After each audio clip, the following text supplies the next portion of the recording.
The laughter hit Elowen Ashford like a closed fist. 300 guests in the gilded ballroom of Ravensmere Hall, crystal chandeliers throwing fractured light across silk gowns and polished medals, and every single one of them was laughing at her. She stood at the centre of the marble dance floor in a dove-grey dress her mother had sewn by hand, her fingers trembling around a glass of water she could not bring herself to drink. Beside her, Lady Seraphina Voss leaned into Duke Caspian Thornwald's arm and whispered something that made his jaw tighten. Seraphina's emerald gown shimmered like a serpent's skin under the candlelight, her smile sharp enough to cut glass.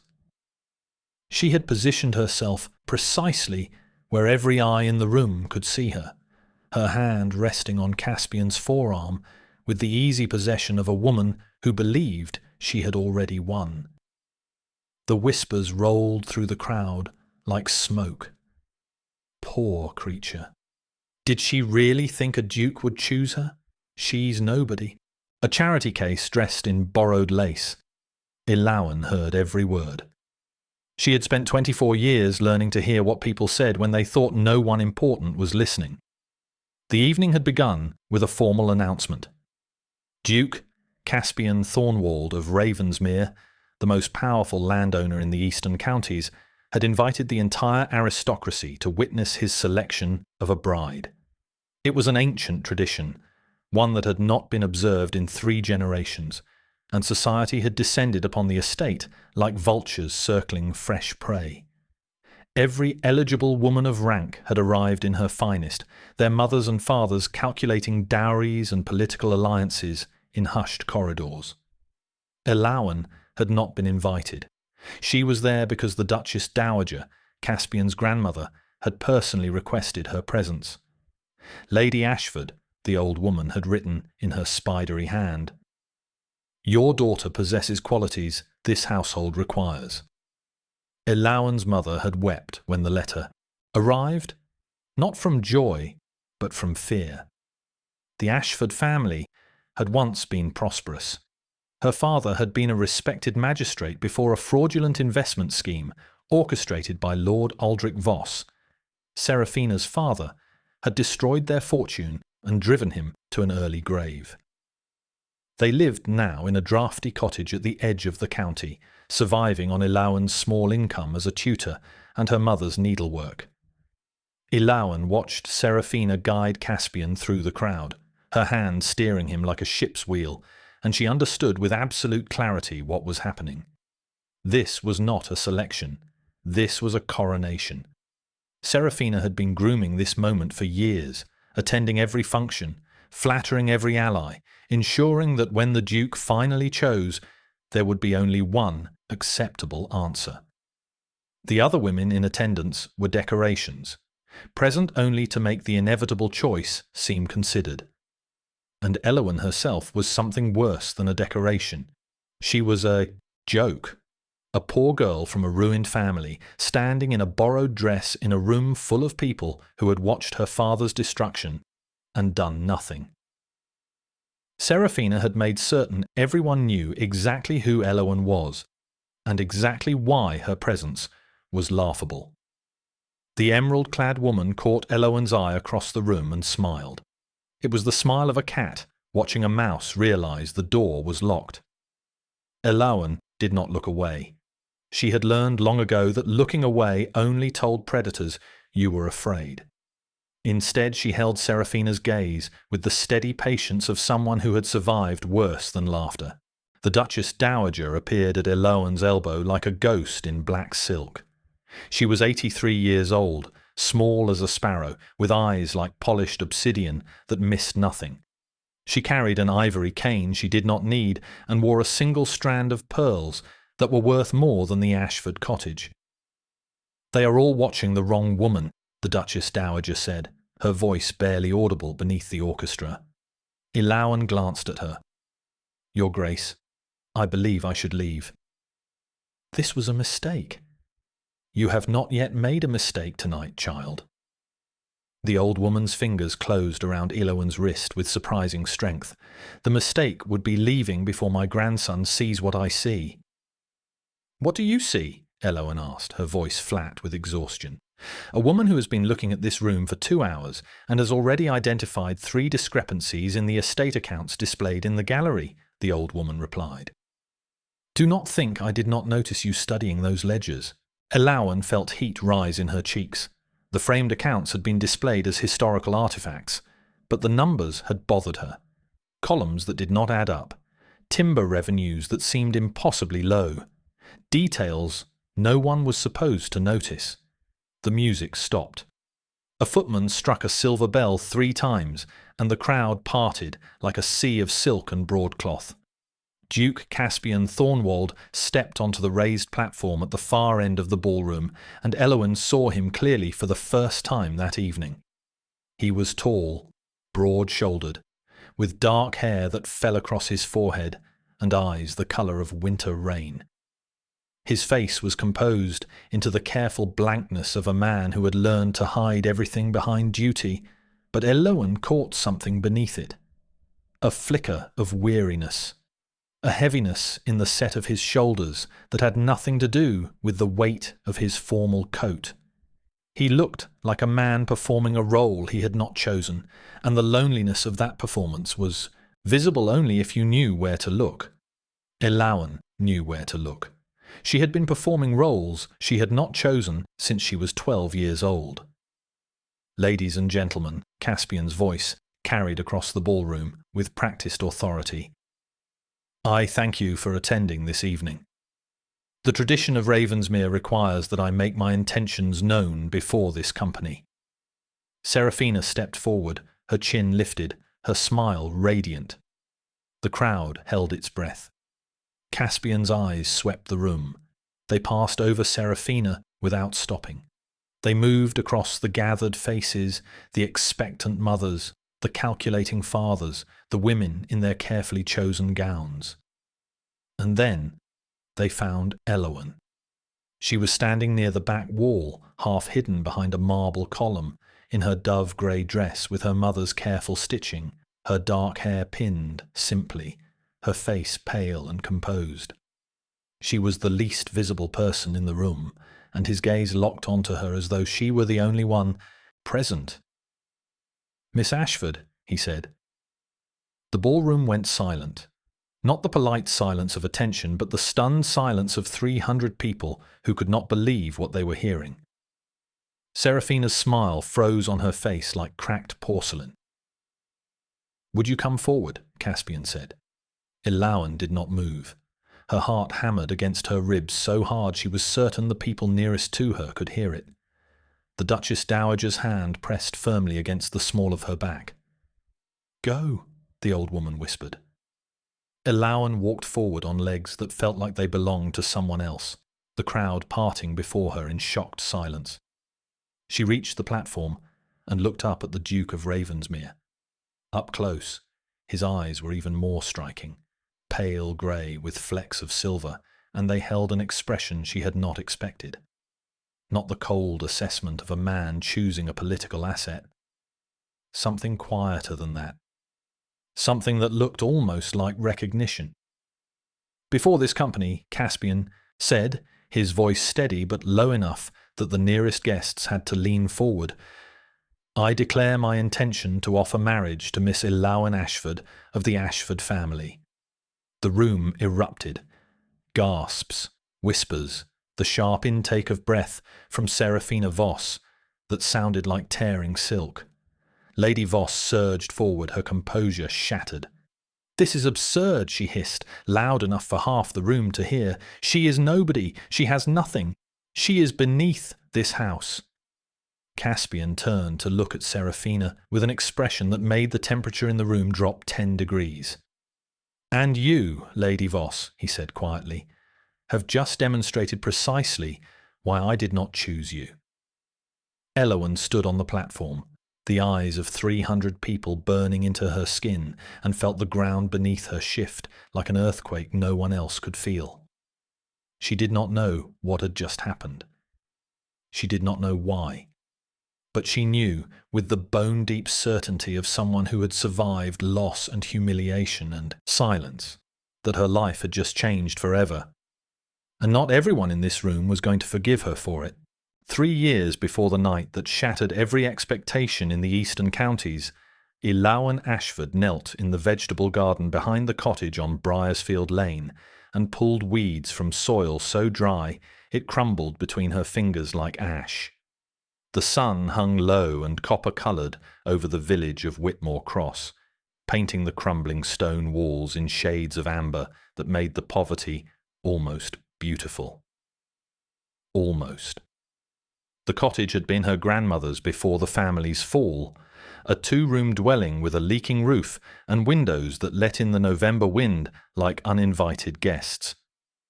Eliawen's mother, Mirren, sat inside at the kitchen table, stitching a commission for the dressmaker in town, her fingers moving with the mechanical precision of a woman who had learned to sew through tears.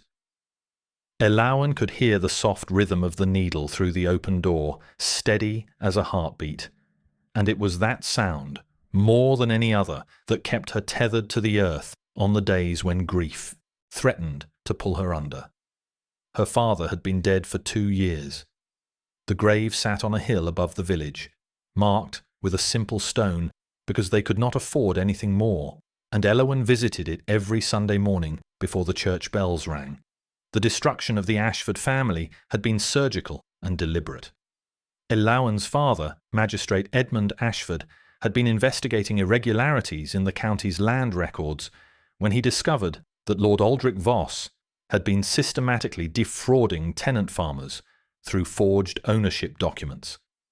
Before Edmund could present his findings, Voss had moved first. A fraudulent investment scheme bearing Edmund's name appeared in the county register. Witnesses materialized to testify they had seen him soliciting funds. By the time the truth might have been uncovered, Edmund's reputation was destroyed, his assets seized, and his family cast out of the society that had once respected them.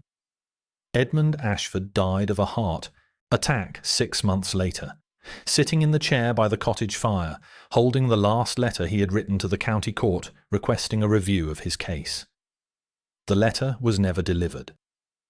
Eliawen had found him in the morning, the paper still clutched in his cold fingers, and she had sat beside him for an hour before she could bring herself to call for help. She was 21 years old. She did not cry at his funeral. She had already used up every tear she had. In the months that followed, Eliawen discovered a talent she had not known she possessed. She could see patterns in numbers the way some people saw patterns in fabric or music. The account books her father had kept, meticulous records of every transaction in the county, became her obsession. She studied them at night by candlelight, tracing the threads of Aldrich Voss's corruption through columns of figures and dates and signatures. She could not prove anything yet. The evidence her father had gathered was gone, seized along with everything else. But the numbers told their own story if you knew how to listen, and Eliawen was learning to listen with the patience of a woman who understood that justice moved slowly but arrived eventually. During the day, she taught reading and arithmetic to the children of farmers and tradespeople who could not afford the parish school. She charged what they could pay, which was sometimes nothing at all, and she walked 3 miles each way to the village hall where she held her lessons. The children loved her. They did not know she was the disgraced magistrate's daughter. They knew only that Miss Ashford explained fractions using apple slices and never raised her voice when they made mistakes. It was during one of these walks that Eliawen first encountered the Duchess Dowager of Ravensmere. The old woman's carriage had thrown a wheel on the narrow road between Whitmore Cross and the Ravensmere estate, and her driver was struggling with the repair when Eliawen came around the bend. The Duchess Dowager sat on a fallen log beside the road, her black silk dress incongruous against the muddy backdrop, her expression one of patient irritation. Eliawen stopped. "Your Grace, may I offer assistance?" The old woman studied her with those obsidian eyes. "You are Edmund Ashford's daughter."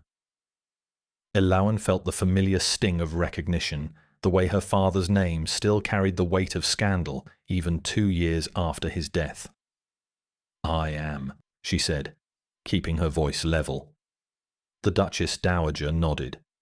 "Your father came to see me once before his troubles. He wanted to discuss certain irregularities in the county records." Ellawen's heart lurched.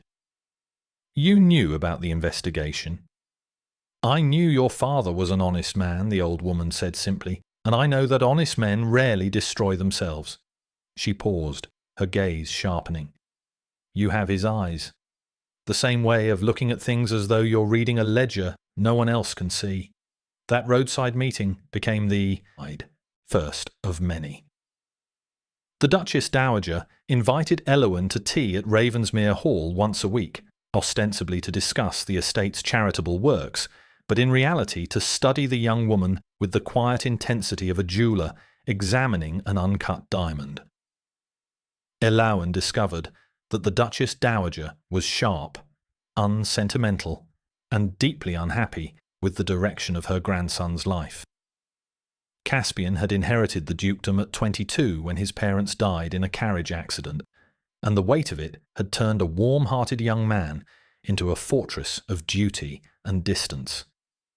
"He trusts no one," the old woman told Ellawen one rainy afternoon.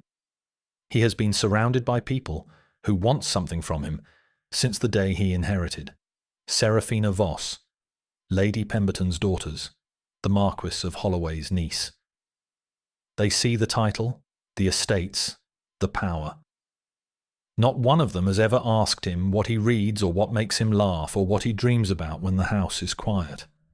Ellawen said nothing. She understood the loneliness of being seen only for what you lacked. She imagined it was equally lonely to be seen only for what you possessed. The Duchess Dowager set down her teacup with a decisive click. "I need someone in this house who sees clearly, someone who cannot be bought or flattered or frightened." Ellawen held the old woman's gaze. "What exactly are you asking me?" "I am asking you to accept an invitation to the Ravensmere Selection Ball," the Duchess Dowager said. "And I am asking you to be exactly who you are when you arrive." Ellawen stared at her. "Your Grace, I have no gown, no connections, no dowry. The entire county believes my father was a criminal. Seraphina Voss will destroy me on sight." The old woman smiled, and for a moment Ellawen caught a glimpse of the formidable woman she must have been in her youth. "Seraphina Voss has been destroying things her entire life. She destroyed your father because he threatened her father's schemes.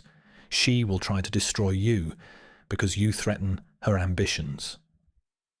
The question is whether you will let her." Ellawen thought of her father's grave on the hill. She thought of the letter he never sent, the justice he never received, the truth that was still buried under layers of lies and forged documents. She thought of her mother's fingers moving endlessly over needle and thread, sewing someone else's dreams, while her own gathered dust. "No," Ellawen said, "I will not let her." The Duchess Dowager's smile widened. "Then we have work to do. Your mother's needlework is exceptional.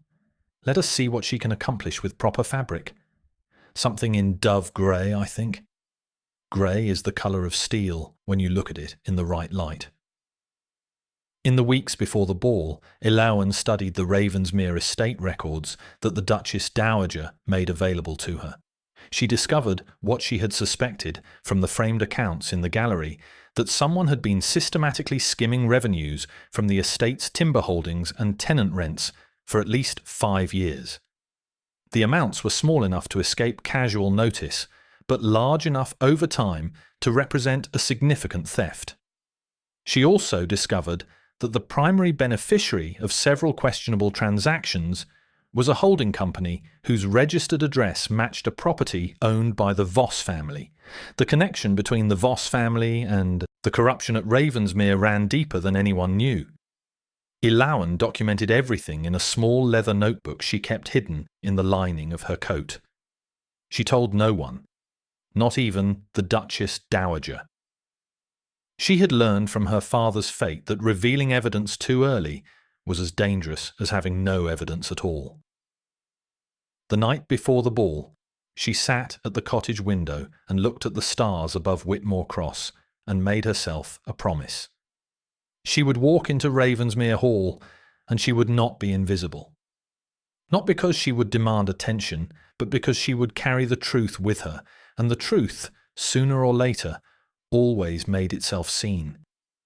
Seraphina Voss had known she would be Duchess of Ravensmere since she was 16 years old. Her father, Lord Aldrich Voss, had told her so on the evening of her first society ball, straightening the pearls at her throat while her mother adjusted the hem of her white debut gown. The Thornwald boy will inherit within a decade, Aldrich had said, his voice carrying the casual certainty of a man who arranged outcomes the way other men arranged furniture. When he does, you will be there. You will be indispensable. And when he needs a wife, you will be the only rational choice. Seraphina had accepted this destiny with the same cool pragmatism she brought to everything. She was beautiful, intelligent, and entirely without illusions about the nature of power. Love was a fairy tale told to girls who lacked ambition. Marriage was architecture, and she intended to build an empire. For 8 years, she had executed her father's strategy with surgical precision, attending every function where Caspian appeared, cultivating friendships with his allies, studying his habits and preferences until she knew him better than anyone alive. She knew he preferred coffee to tea. She knew he read philosophy before bed. She knew the sound of his laugh, rare as it was, and exactly which topics could coax it from him. What Seraphina had not anticipated was the Duchess Dowager's interference. The old woman had always been polite to her, but never warm, and Seraphina had dismissed her as a relic of a previous generation, too old and too removed from power to matter. That had been a miscalculation. When word reached her that the Duchess Dowager had personally invited Edmund Ashford's daughter to the selection ball, Seraphina's composure cracked for the first time in years. She stood in her father's study, the letter of invitation confirmed by 3 separate sources, and felt something she had not felt since childhood. Fear. Not of Elawan herself. The girl was nobody, a penniless tutor in a borrowed dress. But Seraphina understood power dynamics the way a chess master understands the board, and the Duchess Dowager did not make moves without reason. If the old woman had chosen Eloan Ashford, there was something about the girl that Seraphina could not yet see, and invisible threats were the most dangerous kind. "Father," she said, turning to Aldrich, who sat behind his desk, surrounded by documents and brandy, "we have a problem." Aldrich Voss looked up with the mild irritation of a man disturbed during important work. "The Ashford girl is nothing," Aldrich said, waving his hand dismissively. "Her father was a fool who overreached, and she has inherited his irrelevance." But Seraphina shook her head, pacing the length of the study with the restless energy of a caged animal. The Duchess Dowager chose her specifically. Why? What does that old woman see? Aldrich leaned back in his chair, studying his daughter with calculating eyes. Perhaps she sees a charity case, a way to make her grandson feel virtuous by offering crumbs to the poor. Seraphina stopped pacing. No, the Duchess Dowager does not deal in sentiment. She deals in strategy. If she brought the Ashford girl into Ravensmere, it is because the Ashford girl serves a purpose we have not identified. She turned to face her father directly. "What did Edmund Ashford know before you destroyed him?" Aldrich's expression shifted, the mild irritation replaced by something harder and more guarded. "That matter is closed," he said firmly. "The man is dead. His findings died with him." "Are you certain?" Seraphina's voice was quiet, but edged with steel. "Because if his daughter has inherited even a fraction of his investigative talent, and the Duchess Dowager has given her access to Ravensmere's records, we may have resurrected the very threat we thought we buried." The silence in the study stretched like a wire pulled taut. Aldrich Voss set down his brandy glass with deliberate care and looked at his daughter with an expression she had never seen before. It was not anger. It was reassessment, the look of a man realizing his opponent had made a move he had not predicted. "Very well," he said finally. "If the girl is a threat, we will manage her. I did not spend 15 years building our position in this county to have it undone by a dead man's daughter with a head for numbers." He stood, moving to the window that overlooked the immaculate Voss gardens, every hedge trimmed to mathematical precision. "The arrangement with Ravensmere's steward remains secure," he said, almost to himself. "Hargrove has been skimming the estate accounts for 5 years under our direction. Even if the girl suspects something, she cannot prove it without access to the original documents, and those are locked in my private vault." Serafina joined him at the window. "And if the Duchess Dowager gives her that access, then we accelerate," Aldrich said. "The selection ball provides the perfect opportunity. If Caspian chooses you, the Ashford girl becomes irrelevant overnight." "And if he does not?" Serafina asked. Aldrich turned to his daughter with a smile that held no warmth. "He will choose you," he said, "because I have ensured there is no alternative. Every family of standing has been reminded of the advantages of a Voss alliance. Every potential rival has been discouraged through the usual channels. The Ashford girl has no supporters, no resources, and no reputation. Even the Duchess Dowager's patronage cannot overcome the stain of her father's disgrace." Serafina wanted to believe him. She had spent 8 years wanting to believe that the future was as controlled and predictable as her father promised. But something nagged at her, a whisper of doubt that had taken root when she first heard Eloan Ashford's name and had been growing ever since. She remembered seeing the girl once, 3 years ago, at the village market in Whitmore Cross.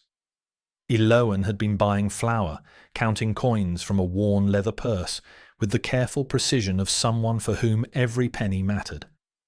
What had struck Serafina was not the girl's poverty, but her composure. There was no self-pity in her bearing, no bitterness in her expression. She had moved through the market with the quiet dignity of a woman who knew exactly who she was and had made peace with the cost of that knowledge. It was the composure of someone who had already lost everything and discovered she could survive it. On the night of the ball, Serafina arrived at Ravensmere Hall in the emerald gown she had commissioned from London's finest dressmaker.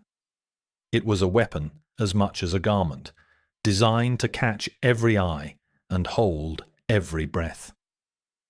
She swept through the entrance with the practiced confidence of a woman who had rehearsed this moment 1,000 times, her smile perfect, her posture regal, her hand finding Caspian's arm with the ease of long familiarity. He acknowledged her with the distant courtesy he showed everyone, which should have warned her, but did not. She was too focused on the performance to notice the signs. She did not see the way his eyes moved past her when he scanned the room. She did not notice the Duchess Dowager positioned near the back wall, watching the crowd with the predatory stillness of a hawk. And she did not see Eloan Ashford standing in the shadows, her dove-grey dress almost invisible against the marble columns, her dark eyes taking in everything with the quiet intensity of a woman who had been studying the room's secrets for months. By the time Serafina noticed Eloan, it was too late. The silver bell had already rung 3 times. What happened next would become the most discussed moment in the county's social history. When Caspian spoke Eloan's name instead of hers, Serafina felt the world tilt beneath her feet like a ship caught in a sudden storm. She heard the gasps, felt the eyes of 300 people turning toward her to witness her humiliation, and for one terrible moment, the mask she had worn for 8 years slipped completely. Rage, pure, White-hot, consuming rage flooded through her, and it took every ounce of her training to prevent it from reaching her face. She turned on her heel and left the ballroom, her emerald skirts cutting through the crowd like the wake of a departing vessel. In the carriage, she sat in absolute darkness and allowed herself 30 seconds of fury. She pressed her fists against her eyes until she saw stars, and then she stopped. She smoothed her skirts. She adjusted her gloves. She breathed. And then she began to plan, because Serafina Voss did not accept defeat. She rearranged the terms of the contest. The Ashford girl had won the battle, but the war was only beginning, and Serafina had weapons the girl could not imagine. By morning, the first letter was dispatched. By noon, the first alliance was secured. By evening, the trap was set. The morning after the selection ball, Elawan woke in a bedroom at Ravensmere Hall that was larger than the entire cottage on Briarsfield Lane. Sunlight poured through floor-to-ceiling windows, falling across a four-poster bed hung with ivory damask and a carpet so thick her feet disappeared into it when she stood. For a long moment she did not move, suspended in the disorienting space between the life she had lived yesterday and the life that had been offered to her last night. The air smelled of lavender and beeswax and old money, a scent so foreign to her experience that it made her throat tight with something she could not name. Her mother's dress hung on the wardrobe door, dove grey and carefully pressed, and the sight of those hand-stitched seams in this room of impossible luxury broke something open in Elawan's chest. She sat on the edge of the bed and pressed her hands against her face and breathed until the feeling passed. She was not going to cry. Crying was a luxury she could not yet afford because nothing had been decided. A declaration of intention was not a marriage, and the distance between this morning and a wedding ring was filled with people who wanted her to fail. Caspian Thornwald found her in the library 2 hours later. She had dressed in a plain morning gown the housekeeper had provided and gone immediately to the one room in the house where she felt most herself, surrounded by books and ledgers and the quiet comfort of organized information. He entered without announcement, closing the door behind him with the decisive click of a man who had something to say and did not wish to be interrupted while saying it. "Miss Ashford," he began, and then stopped, as though the formality of the address tasted wrong in his mouth. "Elawan." She looked up from the volume of county records she had been studying and met his gaze. Up close, without the chandeliers and the crowd and the weight of 300 watching eyes, he looked younger than he had the night before. The weariness was still there, but something else had joined it, a tentative openness that she suspected he showed to very few people. "I owe you an explanation," he said. "You do," she agreed, her voice calm and steady. She gestured to the chair opposite hers. "But first, may I ask you something?"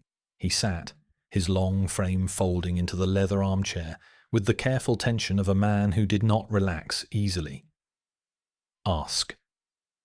"Why me?" she said, the same question every person in that ballroom was asking last night. "You do not know me. We have never spoken before. I am the daughter of a man this county believes to be a criminal, and I own nothing but a cottage, with a leaking roof and a leather notebook full of numbers."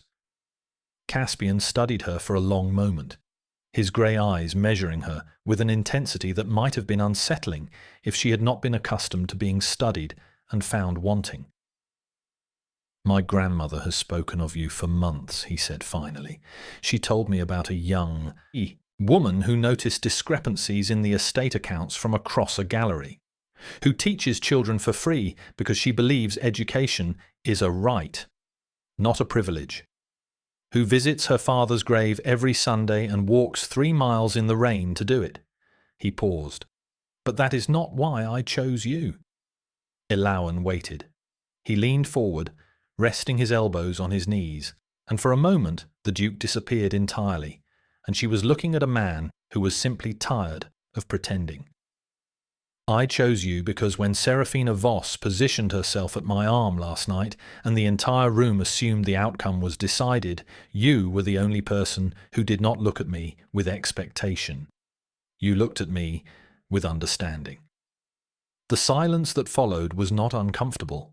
It was the silence of two people recognizing something in each other that did not require words to explain. Ilawan understood what he meant because she had felt it herself. The exhaustion of being seen only through the lens of other people's assumptions.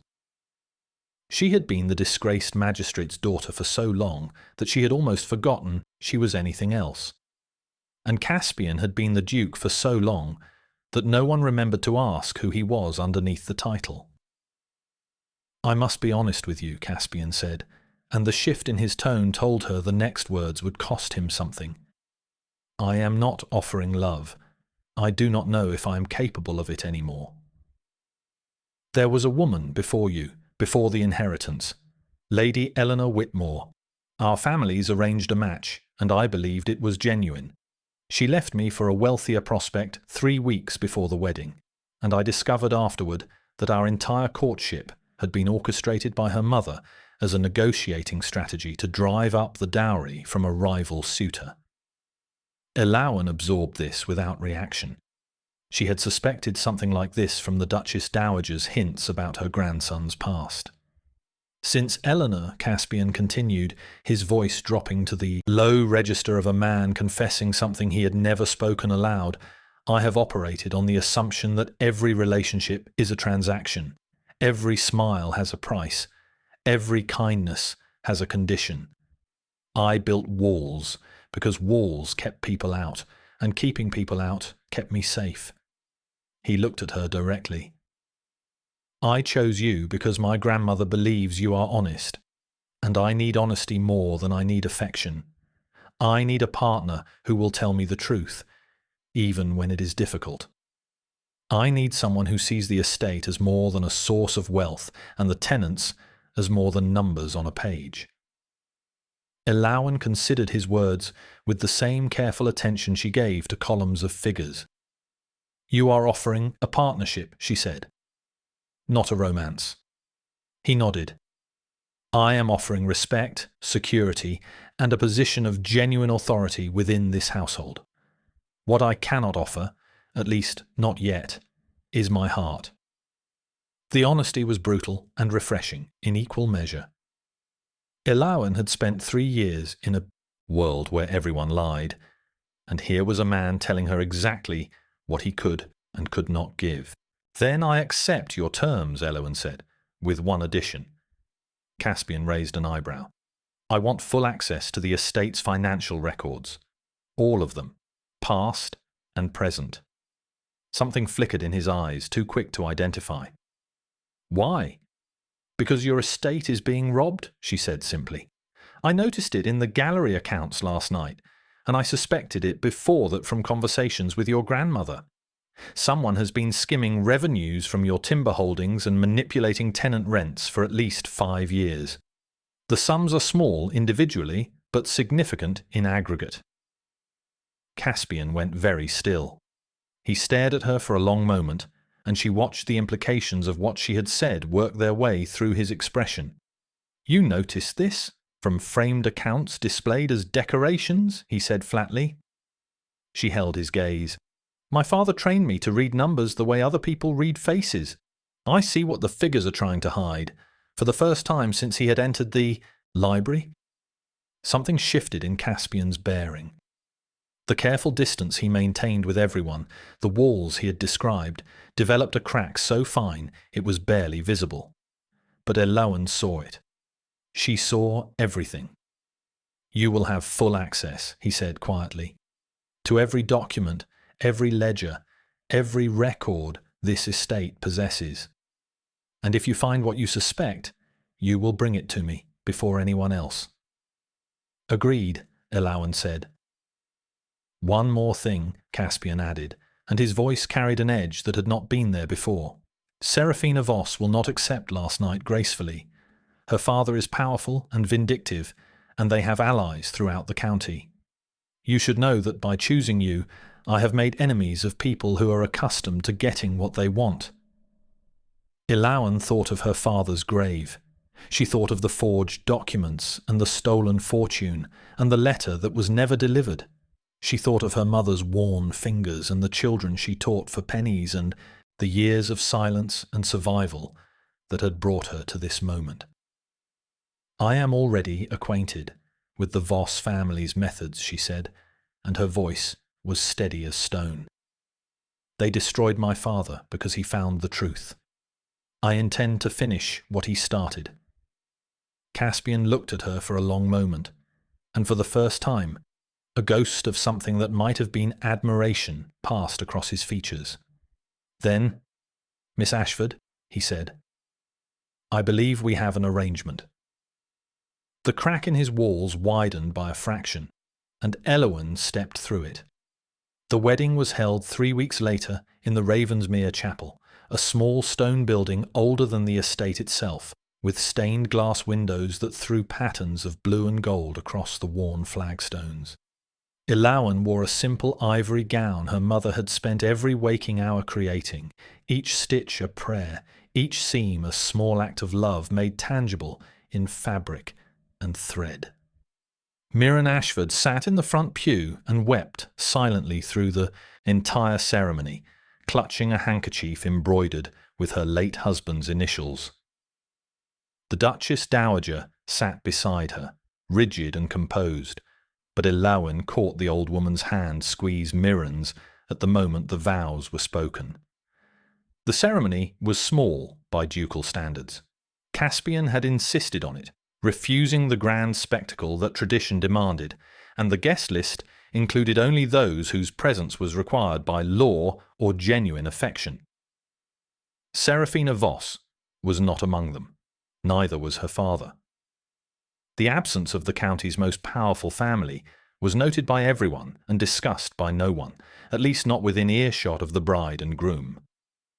Caspian spoke his vows with the same careful precision he brought to everything, his voice steady, his expression composed.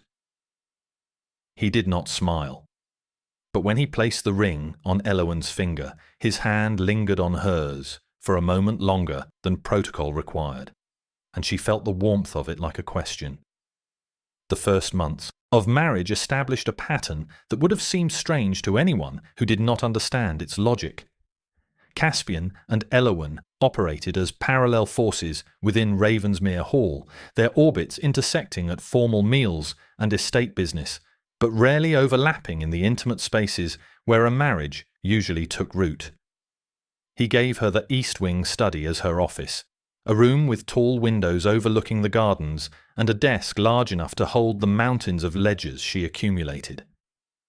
She spent hours there each day, working through years of financial records with the methodical patience of an archaeologist excavating a buried city. What she found confirmed her suspicions and exceeded them. The estate steward, Mr. Hargrove, had been operating a sophisticated embezzlement scheme in partnership with Lord Aldrich Voss. Timber revenues were being diverted through shell companies. Tenant rents were artificially inflated, with the excess skimmed before reaching the estate's central accounts. Maintenance costs were padded with phantom invoices from suppliers who did not exist. The total amount stolen over 5 years exceeded £12,000, a fortune that had been bled from Ravensmere drop by drop, while Caspian, buried in grief and duty, had trusted the wrong people.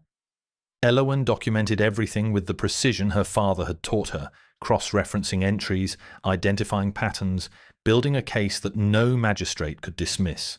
She worked in silence, telling no one except Caspian, who received her weekly reports with the grim focus of a man discovering that the foundations of his house had been eaten away while he slept. Their conversations during these meetings were formal and factual, two partners reviewing evidence rather than a husband and wife sharing a life. But Elowen noticed things. She noticed that Caspian began arriving at her study earlier each week, staying longer, asking questions that went beyond the numbers.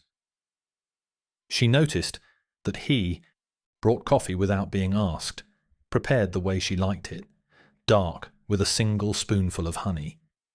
She noticed that when she explained a particularly complex financial maneuver, his eyes held an expression that was not quite admiration, but lived in the same neighborhood. And she noticed that he never dismissed her findings, never questioned her competence, never suggested that perhaps a man should review her work. He simply listened, absorbed, and acted.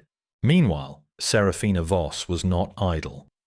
3 weeks after the wedding, whispers began circulating through the county's drawing rooms like smoke through a cracked chimney.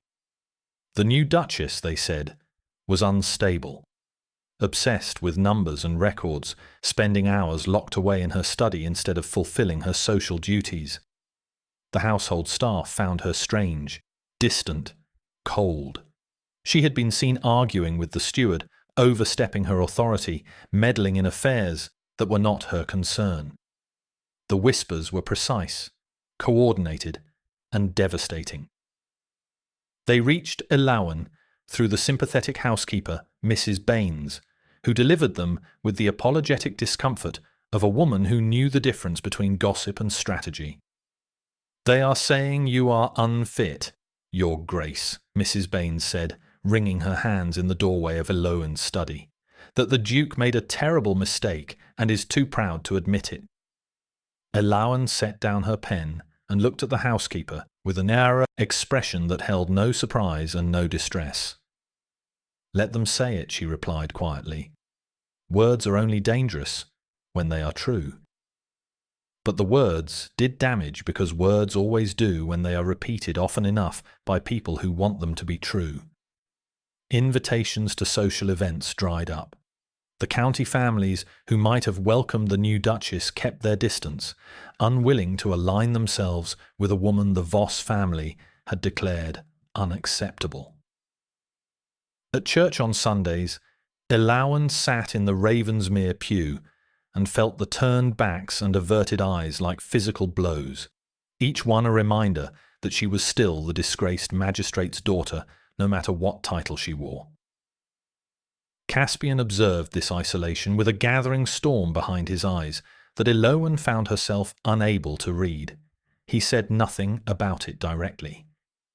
He was, she was learning, a man who processed things internally, building responses the way other men built bridges, with careful engineering and hidden supports.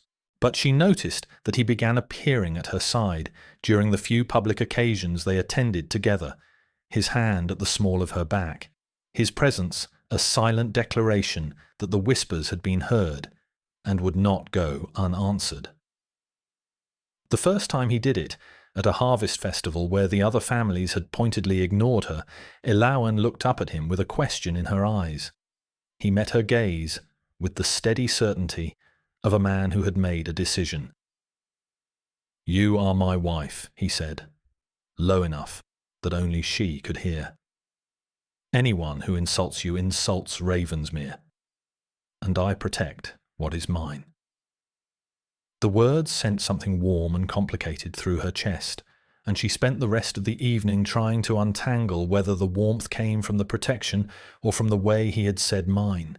Not possessive, protective. The distinction mattered more than she wanted to admit. That night, long after the household had retired, Eloan sat in her study reviewing the latest batch of ledgers and heard a knock at her door. It was after midnight, and the hallway beyond was dark, except for a single candle Caspian carried. He stood in the doorway in his shirt sleeves, his hair disordered, his expression unguarded in a way she had never seen during daylight hours. "I cannot sleep," he said simply. The admission cost him something.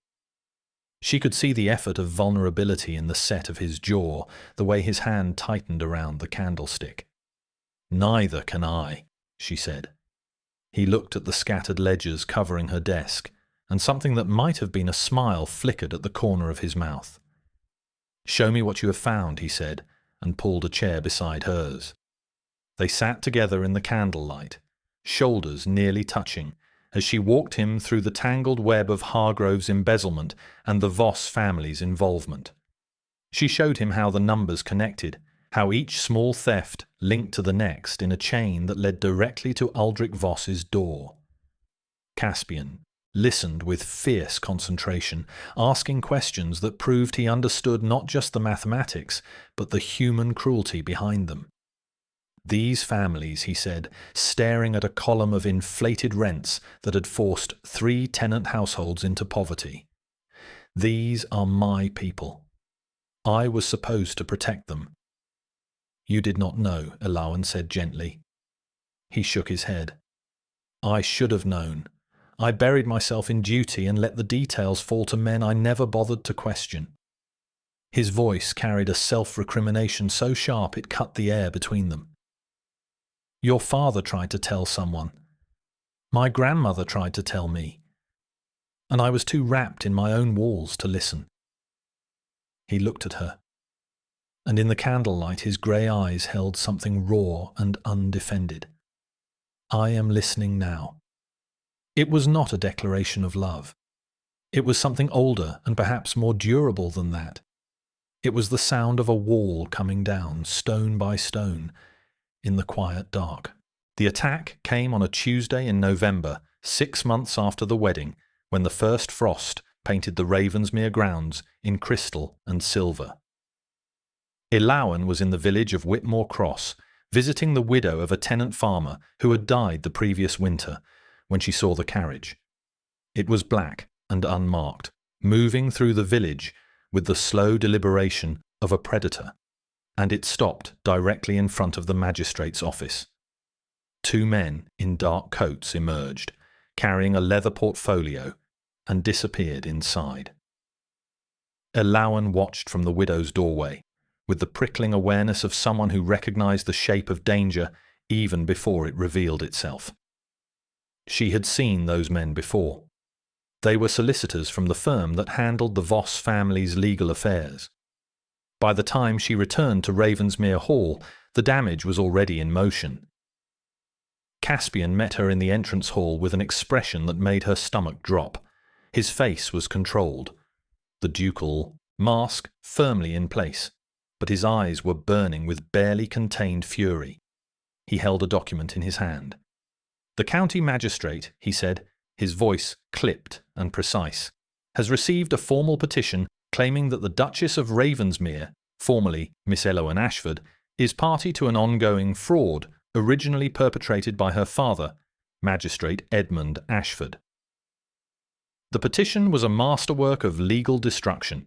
It alleged that Edmund Ashford's fraudulent investment scheme had not been a solo operation but a family enterprise, with Elawan serving as her father's accomplice in forging documents and concealing stolen funds. It further alleged that her marriage to the Duke had been engineered to gain access to the Ravensmere estate's financial records in order to continue the scheme from a position of greater power. The evidence presented was fabricated with expert precision, including forged letters purportedly in Elawan's handwriting, false testimony from a servant who claimed to have witnessed her copying financial documents for sale to competitors, and a manufactured paper trail suggesting that the Ashford family had hidden assets in a foreign bank account. Every element of the petition was designed to accomplish 2 things simultaneously. First, to destroy Elawan's credibility before she could present her own evidence of the Voss family's corruption. Second, to force Caspian into an impossible choice between his wife and his reputation.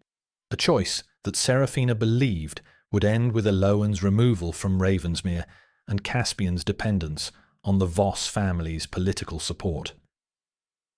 Elawan read the petition in her study with hands that trembled not from fear, but from rage. She recognized her father's destruction being replayed in new form, the same tactics, the same manufactured evidence, the same assumption that the truth could be buried under enough paper and enough powerful signatures. They had forged her handwriting well enough to fool a casual observer, but Elawan caught the errors immediately. The forger had used her current writing style, not the girlish hand she would have written in at the age the letters were supposedly composed. The servant who testified against her had been dismissed from Ravensmere 3 years before Elowen ever set foot in the house, a fact easily verified from the household records. And the foreign bank account cited in the petition was registered at a bank that had not existed until 2 years after her father's death.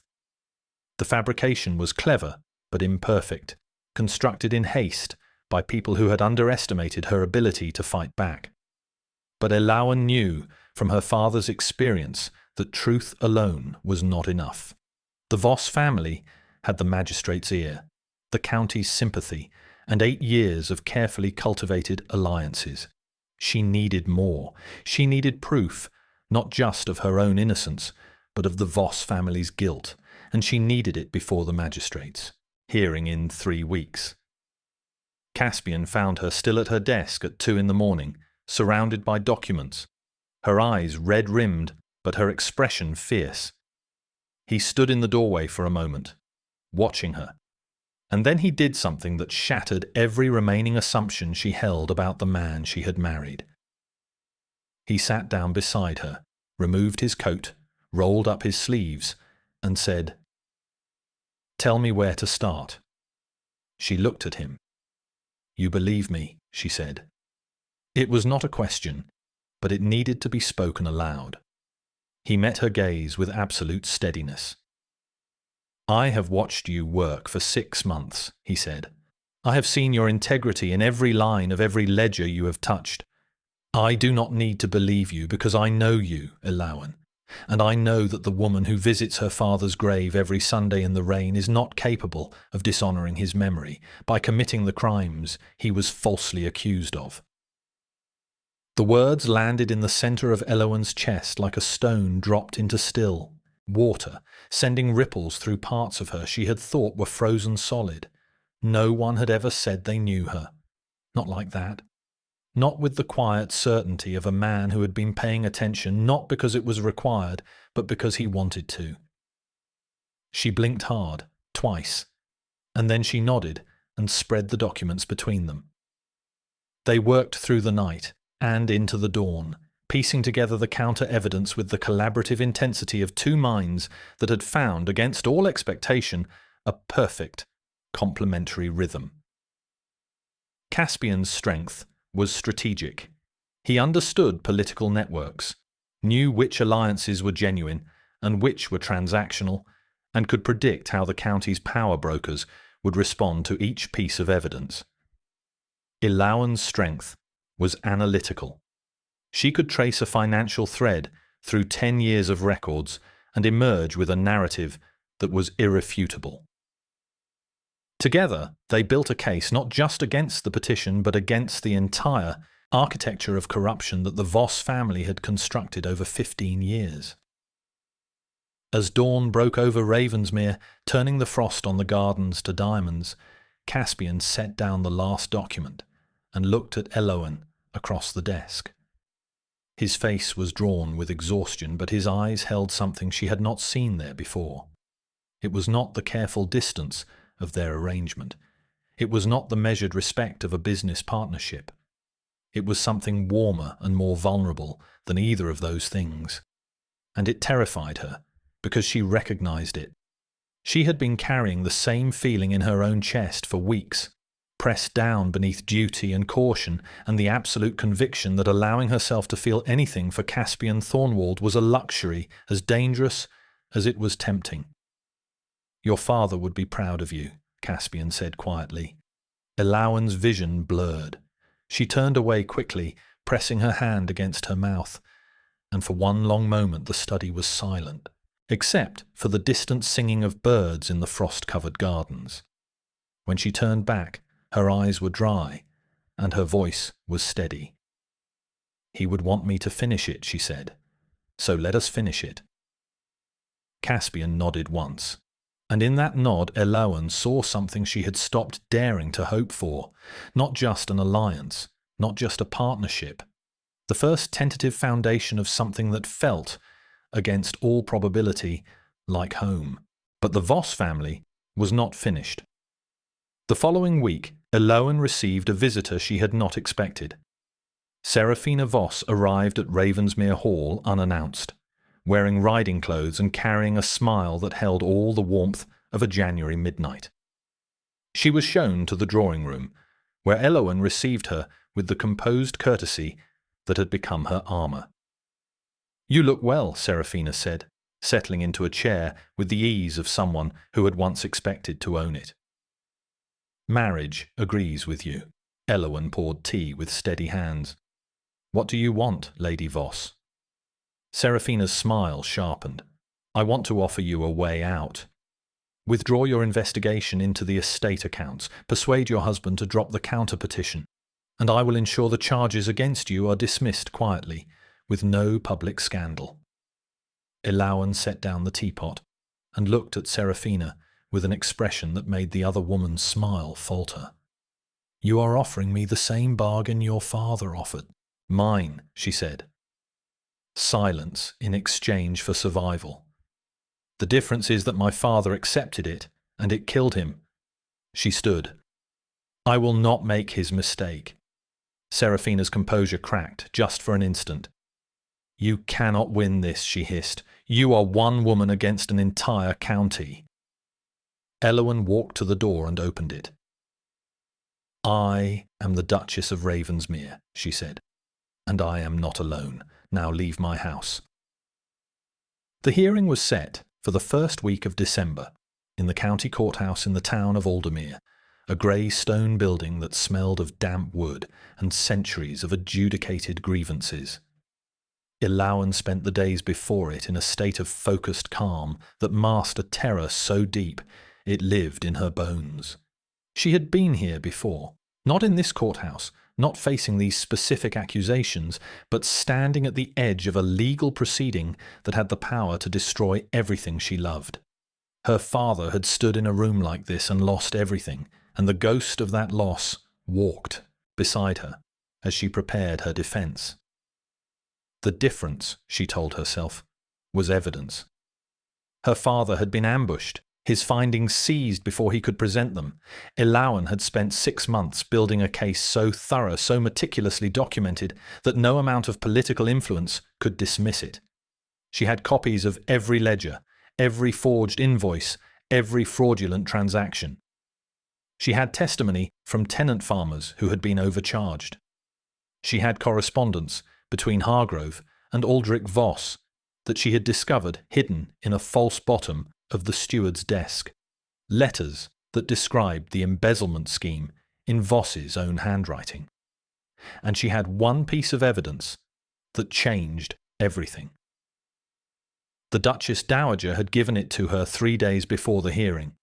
The old woman had summoned Eloan to her private chambers on the top floor of Ravensmere Hall, a room Eloan had never entered, and produced a sealed envelope from a locked drawer in her writing desk. "Your father left this with me," the Duchess Dowager said, 2 weeks before his troubles began. "He asked me to keep it safe and deliver it to the right person at the right time."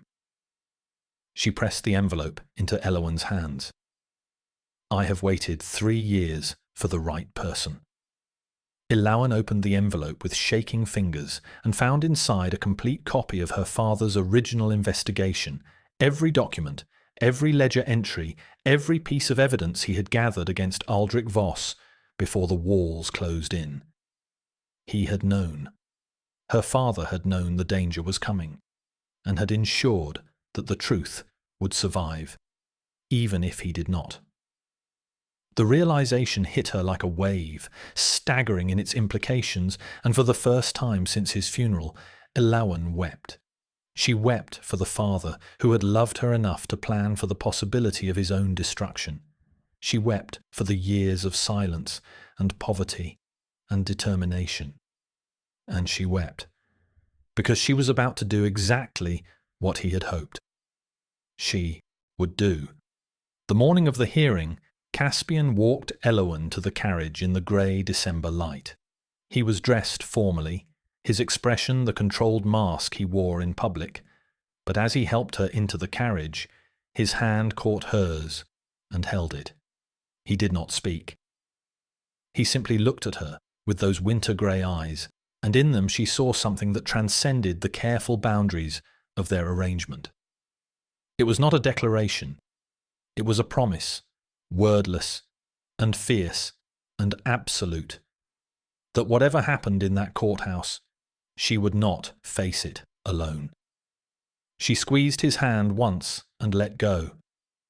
The courtroom was packed. Every family of note in the county had turned out to witness the proceedings, their faces arranged in expressions of studied neutrality that concealed various degrees of anticipation, sympathy, and barely disguised hunger for scandal. Serafina Voss sat in the front row, immaculate in dark blue, her expression serene. Aldrich Voss sat beside her, his bearing radiating the confidence of a man who believed the outcome had been arranged. The magistrate, Sir Howard Crane, was a cautious man who understood which way the political winds blew, and Aldrich Voss controlled most of the wind in this county. The Voss family's solicitor presented the petition with the practiced eloquence of a man accustomed to winning. He laid out the forged evidence, the manufactured testimony, the false paper trail, each element delivered with the grave solemnity of someone discussing matters of genuine concern rather than constructed lies. When he finished, the courtroom murmured with exactly the blend of shock and righteous indignation that had been intended. Sir Howard turned to Elowen. The Duchess of Ravensmere may respond. Elowen stood. She was wearing the dove-grey dress her mother had made for the selection ball, a deliberate choice that carried its own message. She was not performing power. She was performing truth, and truth did not need emerald silk to make itself heard. She spoke clearly, without notes, her voice carrying to every corner of the courtroom. She began not with the petition against her, but with a story. 3 years ago, she said, a man named Edmund Ashford discovered that the county's land records had been systematically falsified. He brought his findings to the authorities. Before he could present them, his reputation was destroyed, his family was ruined, and he died holding a letter that was never delivered. The courtroom went very still. Elowen continued, her voice steady as a heartbeat. That man was my father. And the evidence he gathered, the evidence that was supposed to have been destroyed when his life was, survived. She produced the envelope the Duchess Dowager had given her and placed it on the magistrate's bench. Inside this envelope is my father's complete investigation into the fraudulent manipulation of land records, tenant rents, and estate revenues across this county.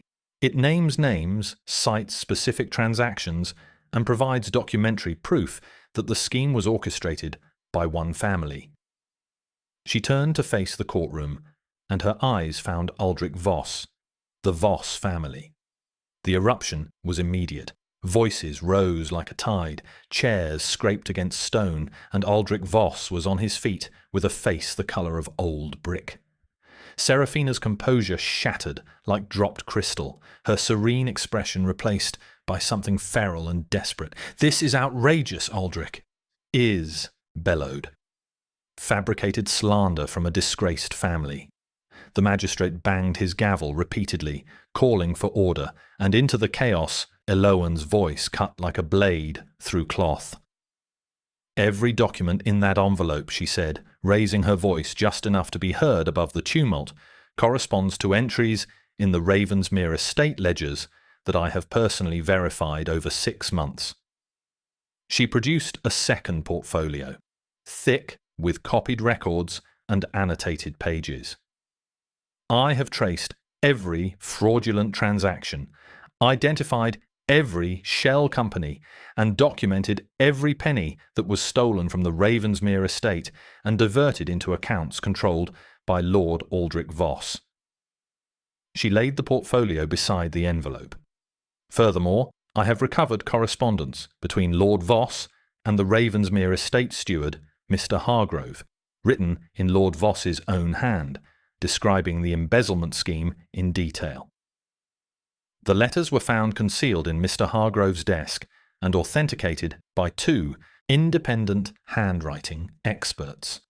She paused, letting the silence rebuild itself around her words. As for the petition against me, every piece of evidence it contains is fabricated. The forged letters use my current handwriting, not my handwriting at the age I was supposedly writing them. The witness who testified against me was dismissed from Ravensmere 3 years before I arrived. The foreign bank account cited in the petition is registered at an institution that did not exist until 2 years after my father's death. She turned to face the magistrate, and in the grey light of the December courtroom, with every eye in the county upon her, Eloan Ashford Thornwald, Duchess of Ravensmere, looked like exactly what she was. A woman who had been underestimated by everyone, who had been dismissed and mocked and laughed at, who had lost her father and her fortune and her place in the world, and who had rebuilt herself out of silence and numbers and an unshakable commitment to the truth. "Sir Howard," she said, "I am not here to defend myself. I am here to finish what my father started." The magistrate studied the documents before him for a long moment, his expression shifting from the cautious neutrality of a political survivor to something more complex. He looked at Aldrich Voss, who was gripping the rail before him with white-knuckled hands, and then at Seraphina, whose face had gone the colour of ash. "This court will recess for 1 hour," Sir Howard announced, "during which time I will review the evidence presented by both parties." He paused, and when he spoke again his voice carried a weight that had not been there before. "Lord Voss, Lady Voss, you will remain in the building." Eloan returned to her seat. Caspian's hand found hers under the table, and she held it like an anchor in a storm she had been weathering for 3 years. The hour of recess stretched like a held breath across the county courthouse. Eloan sat in a small anteroom with Caspian, the Duchess, Dowager, and her mother, who had travelled from Whitmore Cross that morning and sat now with her hands folded in her lap, her sewing calluses visible in the pale light. No one spoke. The silence was not empty, but full, packed with years of suppressed truth, and the terrifying hope that justice, which had failed once, might not fail again. Through the thin walls, Eloan could hear the muffled roar of conversation from the courtroom. 300 voices processing the revelations that had just detonated in their midst, like a bomb dropped into still water. The Duchess Dowager sat with her ivory cane across her knees, her obsidian eyes fixed on some middle distance, and Eloan understood that the old woman was replaying her own private timeline. The visit from Edmund Ashford, the envelope entrusted to her keeping, the 3 years of watching and waiting for the right moment. She had been Eloan's unseen ally from the beginning, and the debt was one that could never be adequately repaid. Caspian broke the silence first. He turned to Eloan with an expression she had never seen on his face, one that had stripped away every layer of the ducal mask until nothing remained but the man underneath. "I need to tell you something," he said. "Not now," Eloan replied, her voice tight. "After." "No." His hand found hers again, and the urgency in his grip made her look at him properly. "Now. Because if I wait, I will find a reason to build another wall, and I am tired of walls." "Eloan." The Duchess Dowager raised one eyebrow but said nothing. Mirren Ashford studied her hands with the tactful attention of a woman who understood when to make herself invisible. Caspian spoke as though the words had been stored under pressure and the valve had finally opened. "I have spent 6 months watching you work, watching you fight for people who have no power and defend truth when lies were easier. Watching you carry the weight of your father's legacy and your mother's hope and an entire estate's welfare on shoulders that never tremble where anyone can see." He paused, his jaw working against something. "I told you, I could not offer my heart." Eloan's breath caught. "I was wrong," Caspian said. "I could not offer it because I believed it was too damaged to have value. But you have shown me that damage does not diminish worth. Your father was destroyed, and you turned his destruction into determination. Your family lost everything, and you rebuilt from nothing. You walked into a room of people who wanted to humiliate you, and you stood there with more dignity than any of them will ever possess. He looked at her with grey eyes that had gone bright with something she had only seen once before, in the selection ball, when he had knelt beside the platform and looked at her as though she were the only person in the room. "I offer my heart now," he said. "Not because the circumstances require it, but because I cannot imagine spending another day pretending I do not love the woman who teaches me every night, through her courage and her patience and her stubborn refusal to be diminished, what it means to be truly brave." The anteroom was absolutely silent. The Duchess Dowager's expression had not changed, but her hand had tightened on her cane. Mirren Ashford was openly weeping into her handkerchief. Elawan looked at Caspian Thornwald, the Duke of Ravensmere, the man she had married for security and position and the chance to clear her father's name, and she saw him, clearly, for the first time. Not the fortress, not the title, not the carefully constructed distance that had kept the world at arm's length since a woman named Eleanor had taught him that love was a weapon. She saw a man who had chosen vulnerability in the most frightening moment of her life, who had offered the one thing he had spent years protecting, not because she asked for it, but because keeping it hidden had become more painful than the risk of giving it away. "You have extraordinarily poor timing," she said. He blinked. That was not the response I anticipated. Elawan's face cracked into a smile that she could not have suppressed if the fate of the entire county depended on it. "I love you too, you impossible man. I have loved you since the night you sat down in my study at midnight and said, 'Show me what you have found.' And I was planning to tell you after we won this hearing, in a setting with considerably less pressure." The Duchess Dowager made a sound that might have been a laugh. It was difficult to tell. A knock at the door shattered the moment. A court clerk appeared, his expression carefully neutral. "The magistrate is ready to reconvene." They filed back into the courtroom, and Elowen took her place with Caspian's hand at the small of her back. She could feel the warmth of his palm through the fabric of her grey dress, and it steadied her in a way she had not known she needed. Sir Howard Crane returned to the bench with the demeanour of a man who had spent the last hour making the most consequential decision of his career. His face was grave.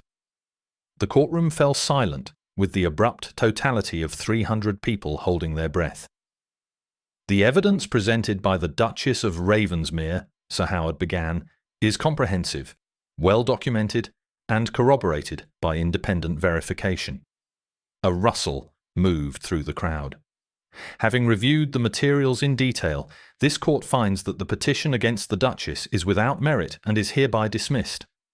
Furthermore, the counter-evidence presented regarding the financial activities of Lord Aldrich Voss and the Ravensmere estate steward Mr. Hargrove constitutes grounds for a full criminal investigation." The courtroom erupted. But Sir Howard was not finished. He turned to face Aldrich Voss with an expression that had shed every trace of political calculation and replaced it with the cold authority of the law. "Lord Voss," he said, "you will surrender your passport and remain within this jurisdiction, pending a formal inquiry into charges of fraud, embezzlement, and conspiracy to pervert the course of justice. Lady Seraphina Voss, you are named as a material witness and are required to make yourself available for questioning." Aldrich Voss rose to his feet, his face mottled with fury. "This is a travesty," he spat. "A conspiracy orchestrated by that woman and the Thornwald family to seize control of the county." Sir Howard's gavel struck the bench with the finality of a door slamming shut. "You are in contempt, Lord Voss." Another outburst, and you will be removed. Seraphina sat perfectly still beside her father, her face the colour of old parchment, and Elowen watched something die behind her eyes. Not the ambition or the cunning. Those would survive. But the certainty The unshakable belief that the world would arrange itself according to her wishes, that was gone, and in its place was the unfamiliar landscape of consequence. Elawan and Caspian walked out of the courthouse into pale, December sunshine. The crowd parted before them, but this time the whispers were different. Not mocking, not dismissive, awed. The quiet Duchess, the invisible bride, the girl in the dove-grey dress had just dismantled the most powerful family in the county with nothing but a dead man's evidence and her own relentless pursuit of truth. At the foot of the courthouse steps, the tenants of the Ravensmere estate had gathered. Farmers and their wives, blacksmiths and millers, the people who had been quietly robbed for 5 years by men who considered them beneath notice.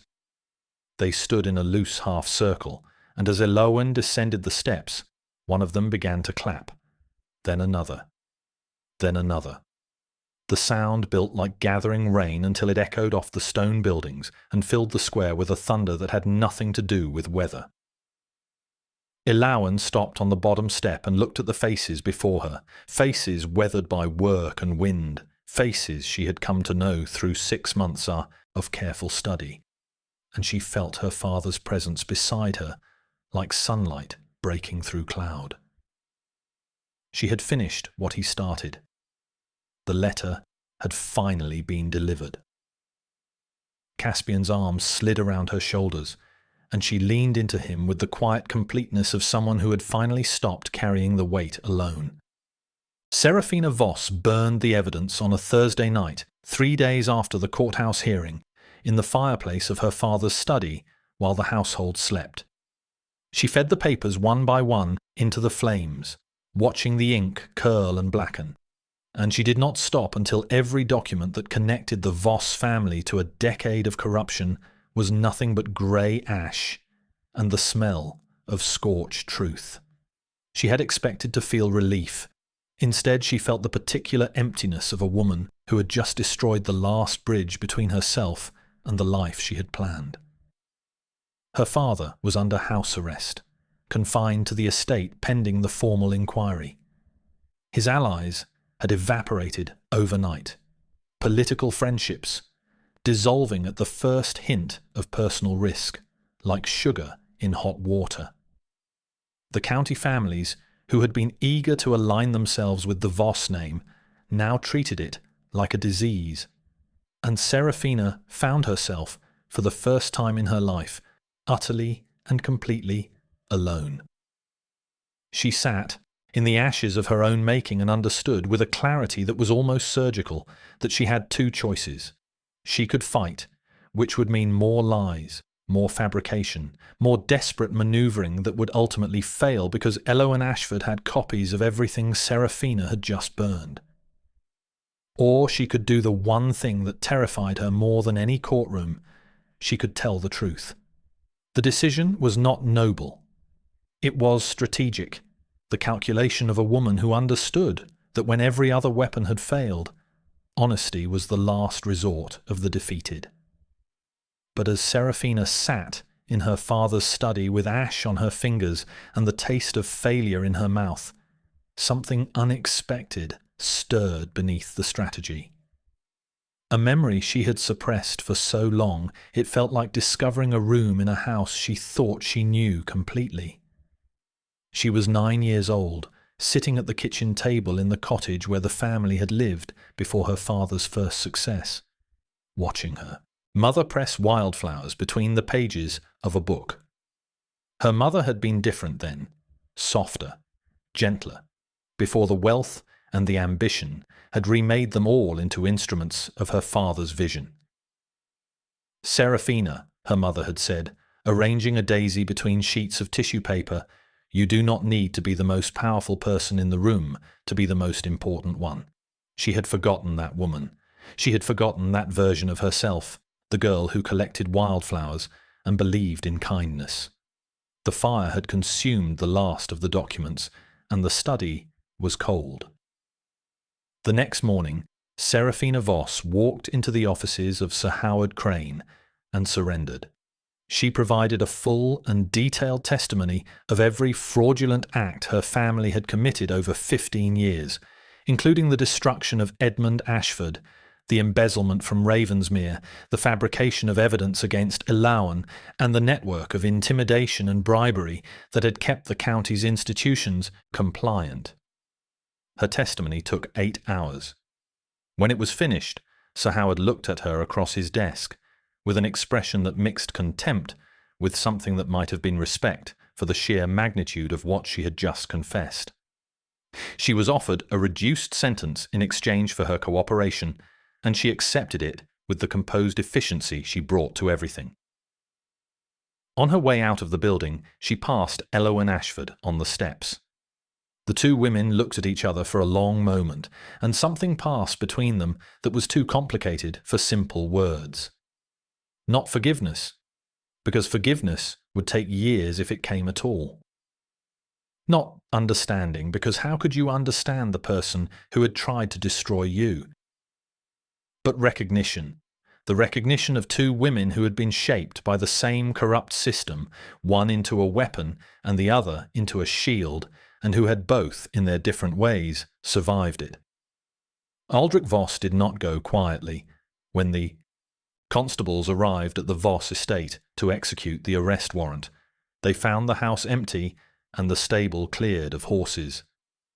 Aldrich had fled in the night, taking with him what remained of the family's liquid assets, and leaving behind a wife who had not been informed of his departure.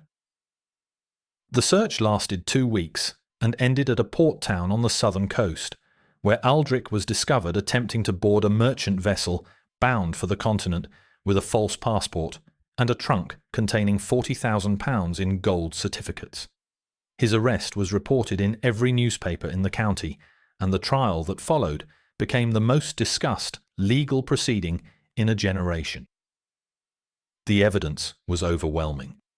Illawarra's documentation, combined with Seraphina's testimony and Edmund Ashford's posthumous investigation, created a picture of systematic corruption so detailed that the defence could offer no meaningful rebuttal. Aldrich Voss was convicted on all charges and sentenced to 12 years in prison. Mr. Hargrove, the estate steward, received 8 years. 3 other accomplices received lesser sentences. And Edmund Ashford, 3 years after his death, was officially exonerated. The news of her father's exoneration reached Elowen on a Sunday morning, which she found appropriate because Sundays had always belonged to Edmund. She was standing at his grave on the hill above Whitmore Cross, the winter wind pulling at her coat, when Caspian appeared at her side carrying a newspaper. He did not speak.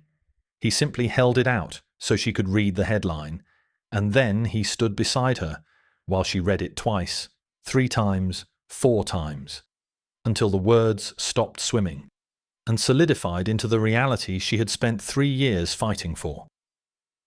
Edmund Ashford, magistrate of Whitmore Cross, exonerated of all charges. Her hands shook so badly the paper rattled in the wind. She folded it carefully, tucked it inside her coat, and placed her palm flat against the cold stone of her father's grave marker. "It's done," she whispered.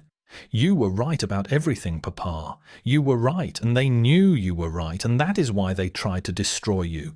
But you planned for it. You trusted me to finish it." And I did. She pressed her forehead against the stone and closed her eyes, and the tears that came were not the tears of grief she had carried for 3 years, but the tears of a burden finally set down. Caspian waited. He did not touch her, did not speak, did not try to rush or redirect her grief. He simply stood beside her in the winter wind and let her feel what she needed to feel for as long as she needed to feel it. When she finally straightened and turned to him, her eyes were red, but her expression was clear. The peace in it was something new, something that had not been there before, as though a knot that had been tightened in her chest since she was 21 had finally, irrevocably loosened. "Take me home," she said. He offered his arm, and she took it. They walked down the hill together, past the church, and through the village of Whitmore Cross, where the people who had once looked away from the disgraced magistrate's daughter now nodded with genuine respect. The cottage on Briarsfield Lane was visible in the distance, its chimney trailing smoke, and Elowen knew her mother was inside, probably already crying over the news. But home was not the cottage anymore. Home was the man walking beside her, whose walls had come down stone by stone over 6 months of midnight conversations and shared purpose, and whose heart, once offered, had proven to be exactly the shelter she had been searching for without knowing it. That evening, Elowen and Caspian sat together in the east wing study that had become their shared space. The fire crackled in the grate, casting warm light across the desk where they had spent so many late nights building their case. The ledgers were closed now, the documents filed, the evidence delivered. The desk held instead 2 cups of coffee, dark with honey, and between them a small leather notebook, worn soft with use. It was the notebook Elowen had kept since the beginning, the one she had hidden in the lining of her coat, and it contained every piece of evidence she had gathered, every suspicion she had confirmed, every step of the journey from Invisible Girl to Duchess of Ravensmere. She pushed it across the desk toward Caspian. He opened it and read the first entry, dated 3 years before, written in the careful hand of a young woman who had just buried her father. "Today I begin," the entry read. "I do not know where this will end. I only know that the truth survived, because Papa made sure it would, and I will carry it until someone listens." Caspian looked up from the notebook, and his eyes held the brightness of a man who had discovered that love, real love, was not the consuming fire of poetry, but the steady warmth of a candle in a dark room, small and persistent, and utterly impossible to extinguish. "Someone listened," he said quietly. Spring came to Ravensmere, the way spring comes to places that have survived a hard winter, slowly at first, and then all at once, flooding the grounds with green and gold until the memory of frost seemed impossible. Elowen stood at the window of the east wing study on a March morning, watching the gardens come alive beneath a sky the colour of washed silk, and pressed her hand against the gentle swell of her stomach. The child was due in September, and the knowledge of it sat inside her like a second heartbeat, small and fierce, and full of a future she had not dared to imagine 12 months ago. Caspian had received the news with an expression of such unguarded wonder that Elowen had laughed aloud, possibly the first time she had laughed with genuine abandon since before her father's death. He had stood in this very room, holding the physician's letter in both hands, and looked at her as though she had handed him the keys to a country he thought had been permanently closed. Then he had crossed the room in 2 strides, gathered her against him, and pressed his face into her hair, and she had felt him trembling. This man who faced courtrooms and county assemblies without flinching, trembling against her because the prospect of fatherhood had cracked him open in a way that nothing else ever had. The estate was transforming around them. With Hargrove gone and the embezzlement scheme dismantled, Elowen had worked with Caspian to install a new steward, a young man named Thomas Birch, who had been recommended by the tenants themselves. The stolen funds were being recovered through legal proceedings, and every penny returned was reinvested in the estate. Roofs were repaired. Drainage ditches were dug. A new school was built in Whitmore Cross, funded entirely by the Ravensmere estate, and Elowen taught there twice a week because some habits were too important to abandon simply because your circumstances had changed. The tenant farmers who had been overcharged had their rents adjusted retroactively, and 3 families who had been forced from their homes by the inflated costs were invited to return. Caspian walked the grounds every morning now, something he had never done before Elowen, learning the names of the people who worked his land, understanding the drainage patterns and crop rotations and the 100 small details that separated a thriving estate from a declining one. He carried a notebook of his own, smaller than Elowen's, in which he recorded everything he learned, and she sometimes caught him studying it at his desk with the concentrated expression of a student, determined not to fail. The Duchess Dowager observed these changes from her usual position in the drawing room, her obsidian eyes missing nothing, her ivory cane resting across her knees like a sceptre. She said little, but her silence was eloquent, carrying the particular satisfaction of a woman who had played a very long game and won. One afternoon she called Elowen to her side and pressed something into her hand.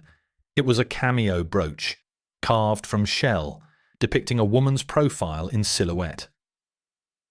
"It belonged to the first Duchess of Ravensmere," the old woman said, "a woman who came to this house with nothing but her intelligence and her conviction, and who built everything you see from the ground up."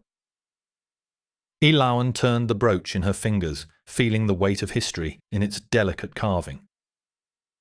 "Why are you giving this to me?" "Because you are her heir in the only way that matters," the Duchess Dowager said, "not by blood, but by character."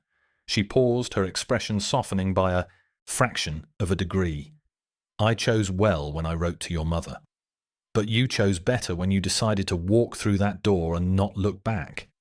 Elowen pinned the brooch to her collar and felt it settle against her chest like a small ancient heartbeat, joining the two she already carried. On a warm evening in April, Ravensmere Hall hosted its first formal gathering since the selection ball. The occasion was the official celebration of the estate's restoration, a dinner and dance attended by every family in the county and several from neighbouring regions. The great ballroom was lit with the same crystal chandeliers that had thrown fractured light across Elowen's dove-grey dress a year before, but the atmosphere could not have been more different. The guests who arrived were not calculating alliances or positioning themselves for advantage. They came because they had watched a quiet woman transform an estate, clear her father's name, and expose corruption that had poisoned their community for 15 years, and they wanted to stand in the same room with her. Elowen dressed for the evening in a gown of deep blue silk, the colour of twilight over Ravensmere, with the cameo brooch at her throat, and her dark hair swept up to reveal the necklace Caspian had given her. That morning, a simple pendant set with a grey pearl. "Grey," she had said, smiling. "Like steel when you look at it in the right light." The ballroom filled with music and conversation, and the warm hum of a community rebuilding itself. Elowen moved through the crowd with the quiet grace that had always been her nature, not demanding attention but receiving it anyway, because people who have witnessed someone's courage cannot look away from them easily. She spoke with tenant farmers and their wives, with county officials who had once ignored her, with women who had whispered behind fans and now greeted her with genuine warmth. She accepted their respect with the same composure she had shown their contempt, because Elowen Ashford Thornwald had long ago learned that other people's opinions were weather, changeable and beyond her control, and that the only approval worth seeking was the kind that came from living honestly. In a corner of the ballroom she noticed a face she had not expected. Serafina Voss stood near the doorway, dressed simply in grey, her expression uncertain and stripped of every weapon she had once carried. She had completed her testimony. Her legal obligations were fulfilled. She had no reason to be here except one, and Elowen recognized it because she had felt it herself. Elowen crossed the room and stood before the woman who had tried to destroy her. Up close, Serafina looked smaller than she had in the courtroom, diminished not by defeat but by the absence of the armour she had worn for so long. Her eyes held a question she did not know how to ask. Elowen answered it anyway. "You came," she said. Serafina nodded, her composure fragile as spun glass. "I did not know if I would be welcome." "You are not forgiven," Elowen said simply. The words were not cruel. They were honest, and honesty was the currency Elowen dealt in. "But you are not excluded. There is a difference." Seraphina's eyes glistened. She opened her mouth, closed it, and then spoke with a voice that had shed every trace of the polished confidence that had once been her defining characteristic. "I burned the documents," she said. "The ones from my father's study. And then I surrendered because I remembered something my mother told me when I was a child. And I realized that I had spent my entire life forgetting it." Elawan waited. Seraphina's next words were barely a whisper. She told me I did not need to be the most powerful person in the room to be the most important one.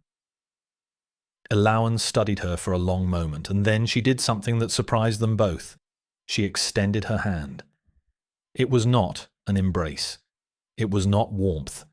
It was a handshake, firm and deliberate, between two women who would never be friends, but who had reached an understanding that transcended friendship. Seraphina took it, and something in her expression settled, not into peace, but into the beginning of a road that might, with enough time and enough honesty, lead there eventually. Across the ballroom, Caspian watched his wife with the expression he had worn since the night he had first spoken her name in front of 300 people. The expression of a man who had been looking at the wrong things his entire life and had finally turned his gaze in the right direction. The music swelled, and he crossed the floor to where Elawan stood. He offered his hand. "Dance with me," he said.